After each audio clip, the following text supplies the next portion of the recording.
இன்னைக்கு டாபிக் என்னன்னு பார்த்தீங்கன்னா யோகாசனம், தியானம் இதில் இருக்கக்கூடிய உண்மைத்தன்மை என்ன, அதை பற்றி தான் இன்னைக்கு நம்ம மிக தெளிவாக பார்க்க போகிறோம். ஏன்னா பயிற்சி வகுப்புகள் முடிந்த பிறகும் யோகாசனங்களிலும் தியானங்களிலும் முத்திரை பயன்படுத்துவதிலும் நிறைய குழப்பங்கள் இருக்கிறது. சரிங்களா? வெகு நாட்களாக தியானா, யோகா இது எல்லாமே பயின்று வரும் நண்பர்களுக்கு கூட இதில் பெரிய அளவில் சந்தேகம் இருக்கு. இந்த சந்தேகங்களை போக்குற வகையில் தான் இந்த காணொலி அமைய போகுது. நம்மளோட காணொலியை சப்ஸ்கிரைப் பண்ணுங்கள், விஷயம் பிடிச்சிருந்தா லைக் பண்ணுங்கள், கண்டிப்பாக வளரக்கூடிய ஜெனரேஷனுக்கு விஷயங்களை ஷேர் பண்ணுங்கள். சரிங்களா? நீங்கள் மட்டும் தெரிஞ்சுக்கிட்டு இருக்கிறதுல பிரயோஜனம் இல்லை. பொதுவாக மனித குலத்துக்கு கிடைத்திருக்கிற மிகப்பெரிய வரப்பிரசாதம், சரிங்களா, திலக கால வர்மத்தில் தான் இருக்கு மகாசக்தி. ஒவ்வொரு மனிதனுக்கும் திலக கால வர்மத்தில் ஞான ஒளியானது எரிந்து கொண்டே இருக்கும். அதை பயன்படுத்தாதவங்க தான் சென்ற காலகட்டங்களை பற்றி யோசிச்சுக்கிட்டே இருப்பாங்க. சரிங்களா? முடிந்தவை யோசித்து கொண்டே இருப்பார்கள். அப்படி யோசிக்கிறதுனால என்ன பாதிப்பு அப்படின்னு பார்த்தீங்கன்னா, ப்ரெசன்ட் லைஃப்பை வாழ முடியாது. ப்ரெசன்ட் லைஃப்பை, டே டு டே லைஃப்பை வாழ்றது மிக மிக சிரமமாக போயிடும். அந்த நிலையை நம்ம மாற்றணும்னு சொன்னாக்கா கண்டிப்பாக நீங்கள் இந்த ஞான ஒளியை, ஞான தீபத்தை ஏற்றியே ஆகணும். சரியா? நெற்றிக்கண் அப்படின்னு சொல்லுவாங்க, ஞானக்கண் அப்படின்னு சொல்லுவாங்க. சரிங்களா? இது வந்து நெற்றி புருவத்து மத்தியில் இருக்கு, திலக கால வர்மத்தில் இருக்கு. எக்ஸாக்டா இது நம்ம ஆக்டிவேட் பண்றது எப்படி அப்படின்றது நம்ம பயிற்சி வகுப்புகளில் எல்லாருக்குமே சொல்லியிருக்கோம். பயிற்சியில் இல்லாதவங்க தெரிஞ்சுக்கோங்க. இதை ஆக்டிவேட் பண்றதுக்காக தான் பொட்டு வைக்கும் முறையை தமிழன் கண்டறிந்தான். சரியா? பொட்டு வைக்கும் போது எக்ஸாக்டா அதை நம்ம தொட்டு ஆக்டிவேட் பண்ண முடியும். இது வந்து வர்ம மாத்திரை அளவால் ஆக்டிவேட் பண்ணக்கூடிய ஒரு முறை.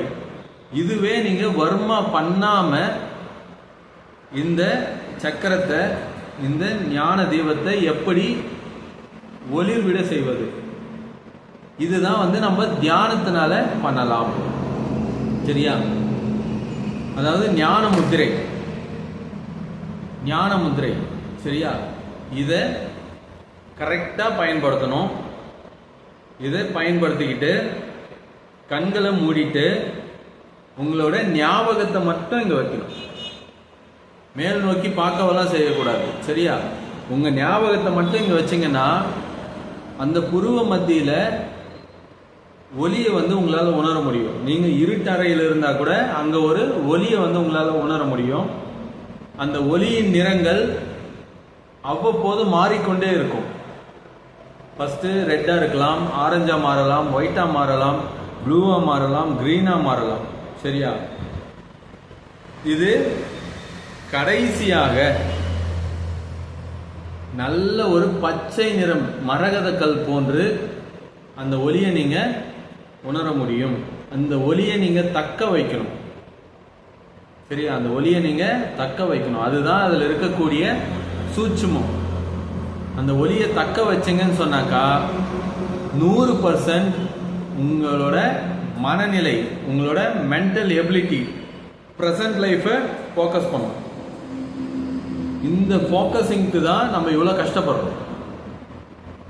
இதை தவிர்த்து நிறைய பேர் சொல்லலாம், இதில் வந்து மேஜிக்கல் நடக்கும், நீங்கள் வந்து வேற ஒரு உயிருக்குள்ளே போகலாம், நீங்கள் வந்து வேற ஒரு உலகத்துக்குள்ளே போகலாம், நீங்கள் பிரபஞ்ச சக்திக்குள்ளே போகலாம். சரியா? நீங்கள் அதை அடையலாம், இதை அடையலாம், நினைச்சதெல்லாம் மயக்கலாம். இதெல்லாமே வந்து மாயை. இதில் இருக்கக்கூடிய எக்ஸாக்டான விஷயம் என்னன்னு பார்த்தீங்கன்னா, சிதறி போயிருக்கிற நினைவலைகளை, சப்கான்ஷியஸ் மைண்டில் இருக்கக்கூடிய வேஸ்டேஜஸை நீங்கள் எரேஸ் பண்ணிட்டு ஒரு ப்ரெசன்ட் லைஃப்பில் ஃபோக்கஸிங்காக வாழ்கிறதுக்கான அற்புதமான முறை தான் தியானக்கலை. சரிங்களா? யோக ஆசனம், ஆசனங்களை போட்டு நீங்கள் தியானத்தை கரெக்டாக பிடிச்சிங்கன்னா 100% உங்களுக்கு இந்த விஷயம் கை கொடுக்கும். எல்லாருமே மிகப்பெரிய குழப்பத்தில் இருக்கிறாங்க. நான் பயிற்சி வகுப்புகள் ஆரம்பிக்காததுக்கு முன்னாடி நிறைய பேருக்கு இந்த நாலேஜ் இருக்கும் அப்படின்றதான் நான் நினைச்சுக்கிட்டு இருந்தேன்.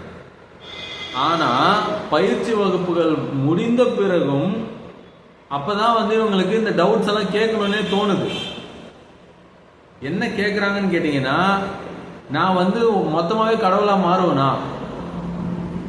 நான் எவ்வளவு பெரிய சக்தி வேணா மாறுவேன், எனக்கு எவ்வளவு சக்திகள் கிடைக்கும், அதை வச்சு நான் என்னென்ன பண்ணலாம், என் கண் முன்னாடி நிக்கிறவங்கள என்னால ஓட வைக்க முடியுமா, நடக்க வைக்க முடியுமா, இப்படியெல்லாம் கேள்விகள் வருது ஸ்டூடெண்ட்ஸ் கிட்ட இருந்து. இது மிக மிக தவறான ஒரு கண்ணோட்டம். முதல்ல ஒரு விஷயத்தை புரிஞ்சுக்கணும்.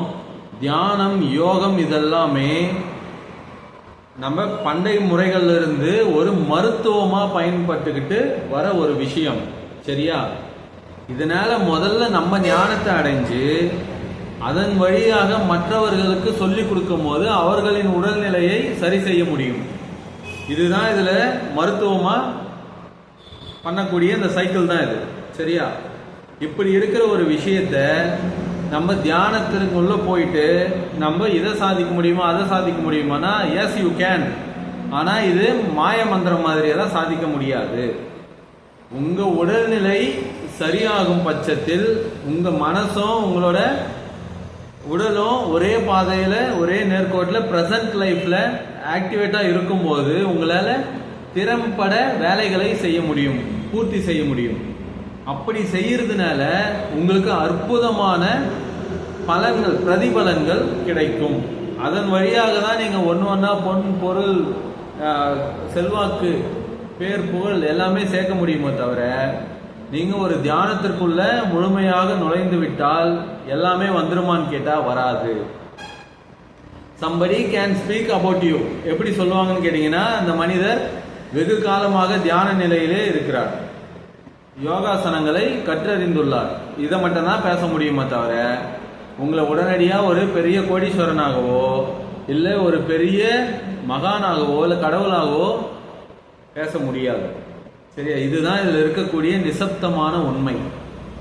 மக்கள் முதல்ல புரிஞ்சுக்க வேண்டியது என்னன்னு பாத்தீங்கன்னா, தியானத்தையும் யோக கலையையும் முறையாக செய்து வரும்போது நெற்றி புருவத்தின் மத்தியில் இருக்கக்கூடிய ஞான ஒளியானது உணர முடியும். அப்படி உணர்ந்தீர்கள், அதை தக்க வைத்தீர்கள் என்று சொன்னால் உங்களோட லைஃப் பிரசண்டா இருக்கும் எப்பயுமே. சரிங்களா? டே டு டே அந்த ஃபிராக்ஷன் செகண்ட்ல என்ன நடக்குதோ அதை பத்தி யோசிப்பீங்க, அதை பத்தி தீர்க்கமா முடிவெடுப்பீங்க, அதுல திறம்பட செயல்படுவீங்க. இந்த விஷயத்துக்காக தான் நம்ம இந்த கலைகளை கரெக்டா செய்ய முயற்சிக்கிறோம். இப்படி ஒரு விஷயம் நடந்ததுன்னு சொன்னாக்கா அப்புறம் உங்களுக்கு பிரச்சனையே கிடையாது. நேற்று நான் ஒரு இடத்துல சறுக்கி விழுந்துட்டேன் அப்படின்ற விஷயத்த நம்ம பேசிக்கிட்டே இருந்தோம்னு சொன்னா நடந்து போயிட்டு இருக்கும்போது மறுபடியும் விழுந்துருவோம். அதனால சறுக்குனதோ விழுந்ததோ அது எல்லாமே மெடிசன் ட்ரீட்மெண்ட்டோட முடிஞ்சது. இப்ப நடக்க போற இடத்துல உஷாரா போகணும். சரியா? சேர் இருக்கா சகதி இருக்கான்னு பார்த்து போகணும். இதுதான் மனித குலத்தினோட நியதி.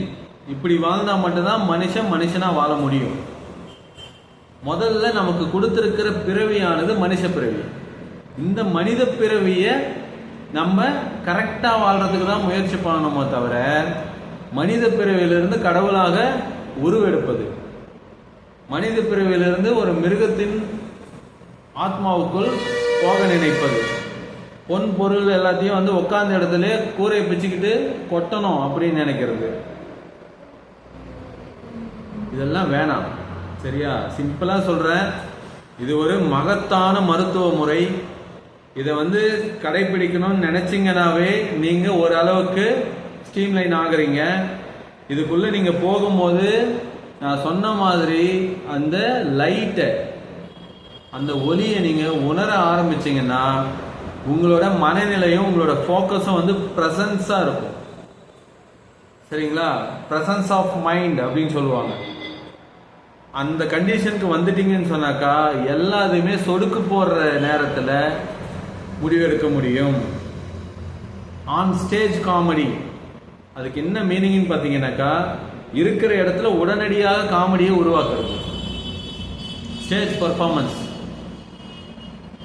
அது என்னன்னு பார்த்தீங்கன்னா, ஸ்டேஜில் இருந்து உடனடியாக அப்படியே லைவாக ஆக்ட் பண்ணுறது. சரிங்களா? அது போல உங்களை வளர்த்துக்கிறதுக்காக தான் இந்த கலைகள் எல்லாமே உருவாக்கப்பட்டிருக்குது. இதில் எந்த விதமான ஒளிவு மறைவும் இல்லை. இதை செய்வதனால் ஆபத்தும் இல்லை. இதில் ரொம்ப டீப்பாக, அதாவது ரூட் தெரியாமல் ட்ராவல் பண்ணுறது தான் ஆபத்து. இதில் இதுதான் விஷயம்னு நமக்கு தெரிஞ்சுட்டு நம்ம தியான யோக கலைகளை செஞ்சோன்னு சொன்னால் அதில் இருக்கக்கூடிய நன்மை தீமைகள் நம்மளுக்கு புரியும். அப்படி புரிஞ்சு பண்ணாதான் நம்ம கரெக்டான ரூட்டில் போக முடியும்.